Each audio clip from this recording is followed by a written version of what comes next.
Ce mardi 22 septembre s'est tenu le conseil municipal.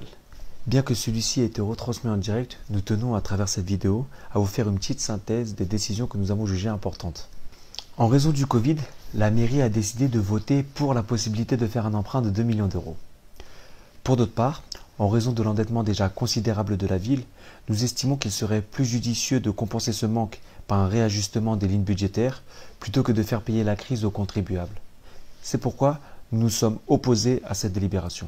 Par ailleurs, nous tenions à vous informer que le maire a décidé de laisser une place dans les commissions à toutes les composantes politiques du conseil municipal. Et nous saluons ce geste démocratique.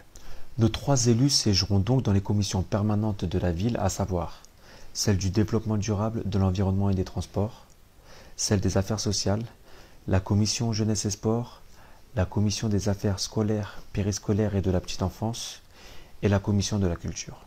Ceci nous permettra d'être informés et consultés afin de mieux étudier les dossiers que l'on aura à délibérer au cours de ce mandat.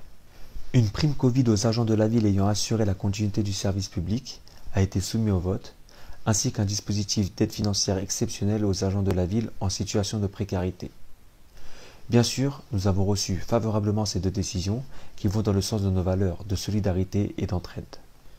Fidèles à notre engagement de porter la parole des Villerains, nous avons posé 2 questions diverses à la majorité. La première soulevait la problématique des travaux nocturnes effectués par la Société du Grand Paris. Le maire nous a répondu que, en cas de nuisance sonore survenant la nuit, un numéro était mis à disposition à proximité de chaque chantier et que, après un appel, des médiateurs interviendront pour faire cesser ces travaux. La seconde concernait la tarification majorée imposée aux familles contraintes, en raison du Covid, de déposer leurs enfants au centre de loisirs sans avoir pu réserver. La mairie nous a assuré qu'elle procéderait à un avoir pour les familles concernées, comme nous l'avons demandé. En espérant que cette vidéo de synthèse vous ait été utile, je vous donne rendez-vous très prochainement sur le terrain. À très bientôt.